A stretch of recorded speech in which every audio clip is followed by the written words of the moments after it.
Compañeros, buenas tardes.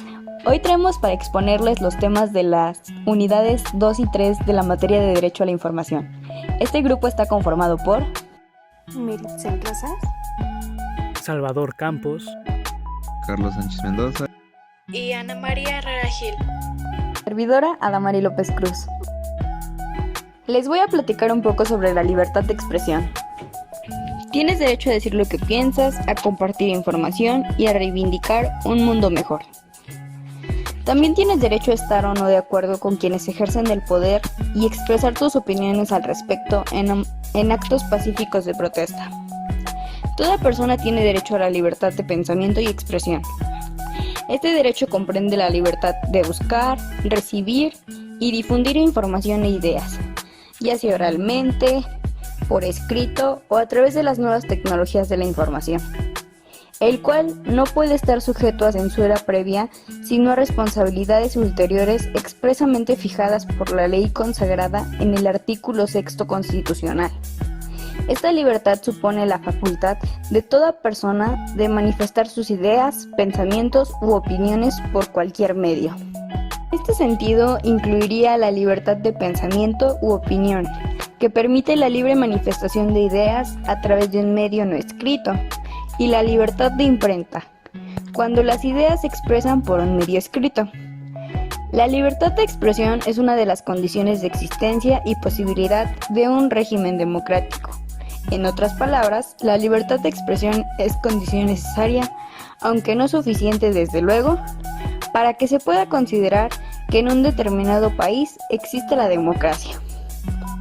La libertad de expresión es lo que permite la creación de la opinión pública, esencial para darle contenido a varios principios del Estado constitucional, como lo son algunos derechos fundamentales.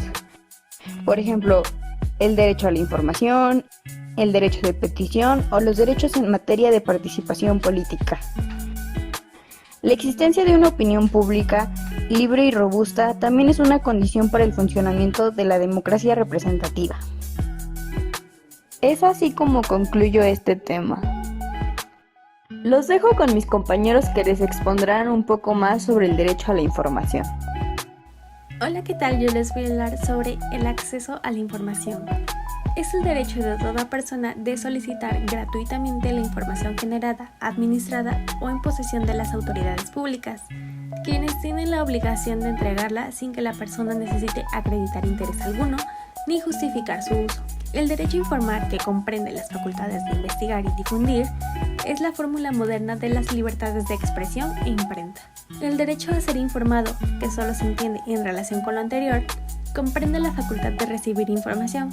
Este es quizá el aspecto más novedoso y supone determinar las facultades de los ciudadanos y sus organizaciones para acceder a la información. Incluye, entre otros aspectos, las garantías de acceso a los documentos, archivos y bancos de datos públicos. El 20 de julio de 2007 se publicó en el Diario Oficial de la Federación el decreto por el cual se añadieron 7 fracciones al artículo 6 constitucional, destacando las fracciones 2 y 3, que señalan respectivamente lo siguiente. La información que se refiere a la vida privada y los datos personales será protegida en los términos y con las excepciones que fijen las leyes, y toda persona, sin necesidad de acreditar interés alguno o justificar su utilización, tendrá acceso gratuito a la información pública, a sus datos personales o a la rectificación de estos.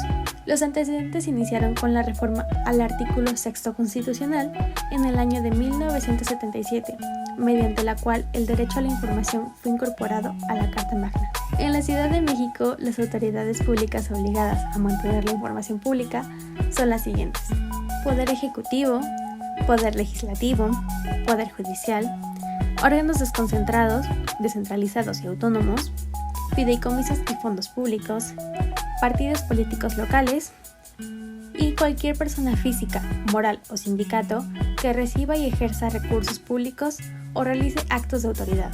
La información pública se refiere a documentos, es decir, al soporte físico de cualquier tipo, escrito, impreso, sonoro, visual o electrónico, en el que se plasma una información.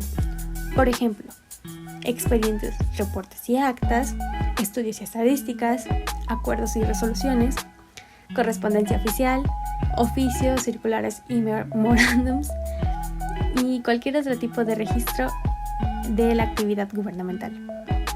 Existen excepciones a la entrega de la información pública, cuando por sus características éste se clasifique como información de acceso restringido con dos modalidades: reservada, es decir, cuando pueda comprometer la seguridad nacional o de cualquier persona, y de acceso confidencial, relativa a las personas y protegida por el derecho fundamental a la privacidad. Se han presentado diversas visiones acerca de la necesidad de regular el derecho a la privacidad en la Constitución. Algunos opinan que la iniciativa, al remitir a lo que establezca la ley, otorga al legislador un margen de interpretación demasiado amplio. Para evitarlo, se debe incluir como fundamental el derecho a la privacidad con el detenimiento necesario. La mayoría coincide en establecer este principio fundamental, pero se inclina a protegerlo y regularlo en una ley reglamentaria. La prioridad debe ser quitarle el carácter de confidencial a todo dato personal, junto con la consideración de que el derecho a la privacidad es fundamental y debe supeditarse a otros fines solo por causa de interés público en términos de acceso a la información. Se llegó a la conclusión de que toda información sobre la vida privada de las personas será confidencial. Los datos personales que se obren en poder del Estado serán protegidos y divulgados en los términos que señalen las leyes. No obstante, varios evaluadores consideran inadecuado incluir el concepto de vida privada, por lo que ofrecieron la siguiente propuesta: la información que se refiera a la vida privada y los datos personales será protegido en los términos que fijen las leyes, salvaguardando el interés público. Eso es todo de mi parte. Muchas gracias. El siguiente tema es la iniciativa de reforma al artículo 6 constitucional. Pero para empezar, hay que saber qué es una reforma. Esta es un procedimiento que se realiza a fin de modificar, mejorar, enmendar, actualizar o innovar algo.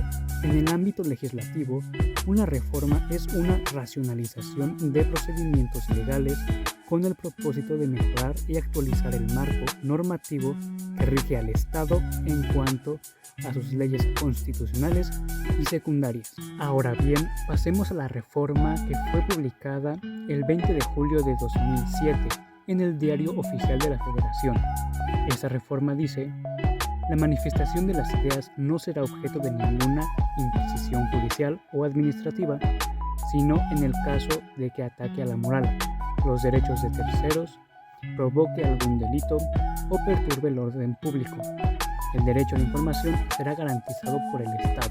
Para poder ejercer adecuadamente el derecho de acceso a la información, la Federación, los Estados y el Distrito Federal se regirán por los siguientes principios y bases. Número 1.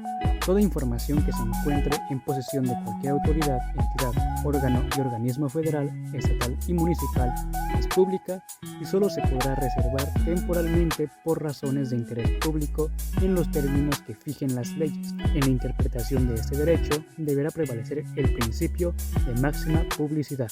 Número 2. La información referente a la vida privada y los datos personales será protegida en los términos y con las excepciones que fijen las leyes. Número 3. Toda persona tendrá acceso gratuito a la información pública, a sus datos personales o a la rectificación de estos sin necesidad de acreditar interés alguno o justificar su uso. Número 4. Establecer mecanismos de acceso a la información y procedimientos de revisión. Estos se llevarán a cabo mediante órganos u organismos especializados e imparciales y con autonomía operativa de gestión y de decisión. Número 5. Los sujetos obligados deberán preservar sus documentos en archivos administrativos actualizados y publicarán a través de los medios electrónicos disponibles la información completa y actualizada sobre sus indicadores de gestión y el ejercicio de los recursos públicos. Número 6. Las leyes determinarán la manera en que los sujetos deben hacer pública la información relacionada con los recursos públicos que entreguen a personas físicas o morales.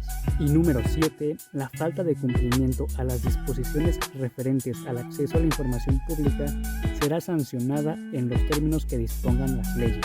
Es a través de esta adición que se reconoce el derecho a la réplica a nivel constitucional. Para el 7 de febrero de 2014 se buscó una nueva iniciativa de reforma en la que se determina la autonomía constitucional del Instituto Nacional de Transparencia, Acceso a la Información y Protección de Datos Personales, el INAI. como un esfuerzo de darles pleno reconocimiento e independencia de los poderes del Estado, pero siempre en equilibrio con estos, pero sobre todo para fortalecer su facultad de toma de decisiones y para evitar que algún poder público limite el derecho de solicitar, investigar, difundir, buscar y recibir información de los sujetos obligados que actualmente lo están por disposición constitucional. Otra ley que salió con el paso del tiempo, el desarrollo y el crecimiento de la información se dio el 25 de junio de 2012, mediante una publicación en el Diario Oficial de la Federación. La promulgación de la Ley de Protección de Personas Defensoras de Derechos Humanos y Periodistas se hizo del conocimiento público y busca el resguardo de la integridad de los periodistas, lo cual es otra clara muestra de lo mucho que han cambiado las cosas. Muchas gracias por su atención. Pasamos al siguiente tema. Yo les voy a hablar primero sobre la libertad de imprenta.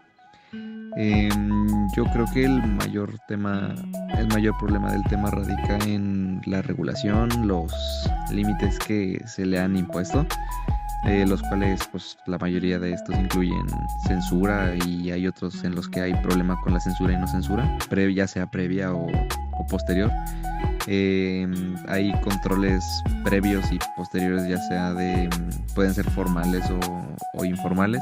Tienen como todo en todo medio público, tiene reglamentos, restricciones y prohibiciones.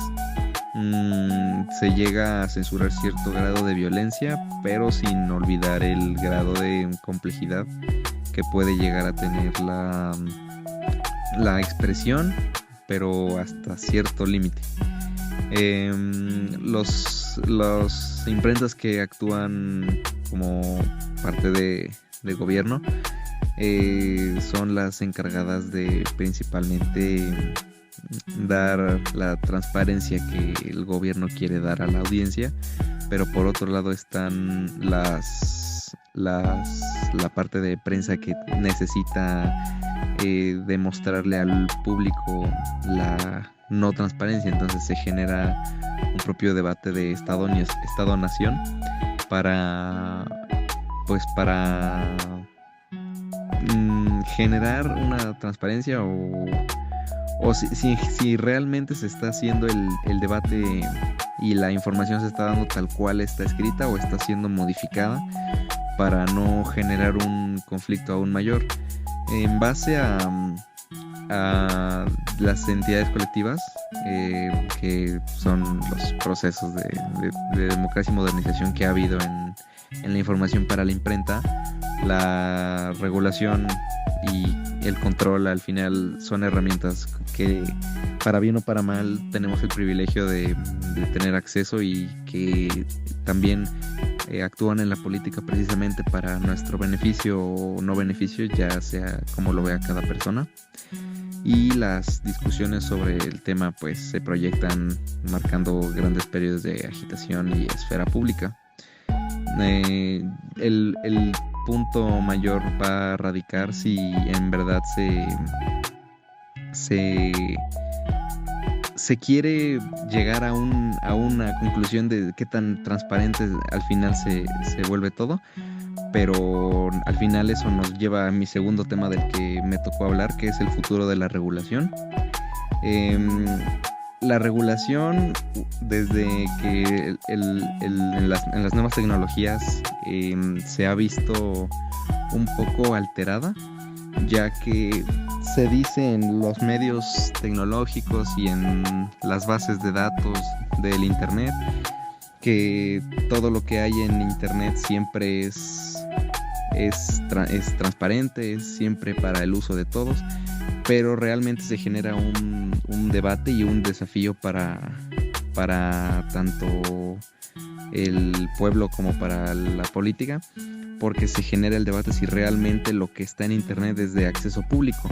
Muchos dicen que lo que está en Internet puedes encontrarlo físicamente en algún lugar, solo que te ahorra la molestia pues de ir a tal lugar o de investigar dónde hay que encontrar esos artefactos. Hay otros que dicen que lo que tú encuentras no es realmente como todo lo que puedes encontrar. Siempre hay más cosas que pues claramente no están al ojo público debido a pues a la importancia de dichos documentos. Básicamente está el debate si lo que te dan es solo lo que necesitas o si lo que te dan es a lo que puedes acceder. Entonces el desafío que han tenido gobierno, estado, es encontrar ese balance en base a la información de la que el gobierno decide brindar para mantener al pueblo contento y conforme con lo que está pasando. Esto quiere decir que al final, si se regula o no, uno realmente no se dará cuenta hasta pues que realmente necesite algo de información, algo que le pueda ser al final útil y algo que pueda estar a su disposición.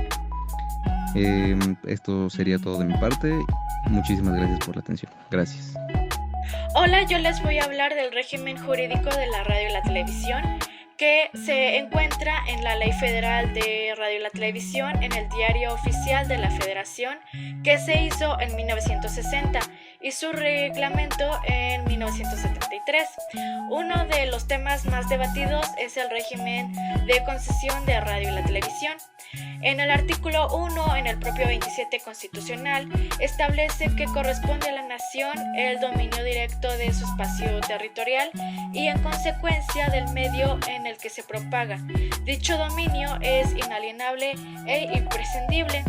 En el artículo 13 se dice que al otorgar las concesiones o permisos que se refiere a la ley, el Ejecutivo Federal, por conducto de la Secretaría de Comunicaciones y Transportes, se determinará la fuerza y propósito de estaciones de radio y la televisión, como los comerciales oficiales, culturales, de experimentación, de escuelas radiofónicas o de cualquier índole. El Estado es el único para otorgar los permisos y concesiones de radio y la televisión. Antes se concedían por medio de solicitud libre a un concesionario.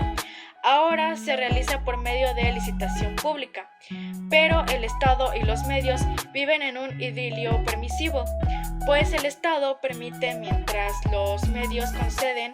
Ante esta situación se ha enfrentado a probar las atrocidades jurídicas, como el caso de la Ley Televisa, que dio marcha atrás por la intervención de la sociedad civil organizada. Tuvo efectos en la Ley de Radio y la Televisión.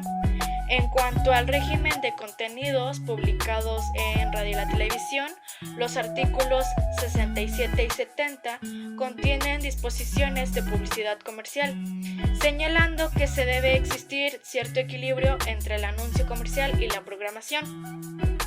También que no se hará publicidad a centros de vicio de cualquier naturaleza, ni se transmitirá por propaganda en anuncios industriales o comerciales y actividades que tengan cierto engaño o causen cierto perjuicio al público, así como los productos que causen cierta distorsión en la alimentación, y en cuanto a la bebida alcohólica, que no exceda los 20 grados de alcohol.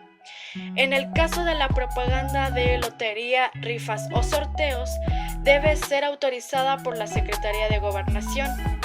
En cuanto a la publicidad de la actividad electoral en radio y televisión, se modificó a partir de la reforma constitucional publicada en el Diario Oficial de la Federación el 13 de noviembre del 2007, en el artículo 42 de la Carta Magna, donde se menciona que los partidos políticos tienen cierto derecho al uso de manera permanente de los medios de comunicación social.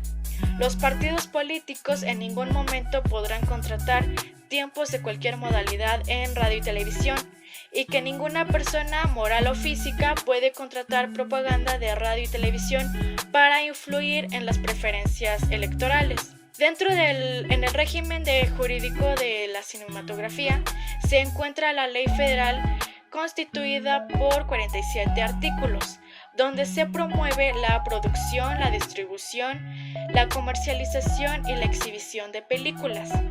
Algo criticable es que dispone que la exhibición pública de una película en salas no deberá ser objeto de mutilación, censura o cortes.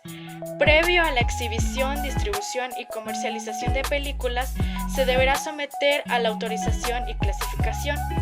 En esta ley está la creación de un fondo de inversión y estímulos al cine, cuyo objetivo es el fomento y promoción de la industria brindando apoyo financiero, como el fideicomiso denominado Fondo de Inversión y Estímulos al Cine, o sus siglas Fidecine, donde los productores, distribuidores, comercializadores y exhibidores de películas pueden ser fideicomisados. Y bueno, esto ha sido todo por mi parte. Muchas gracias por su atención.